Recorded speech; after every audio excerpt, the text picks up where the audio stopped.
Howdy folks, it's Eli.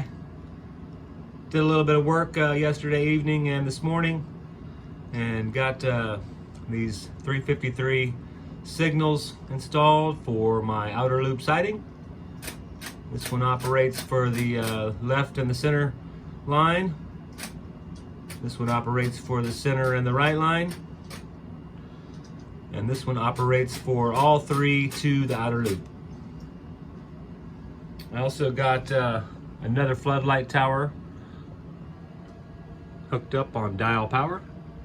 It can get super bright. It is really nice. Let's see what it looks like with there's my desk light off, the overhead light off. I'm gonna set the mood. Oh yeah. Sweet. All right, folks. Y'all have a great day.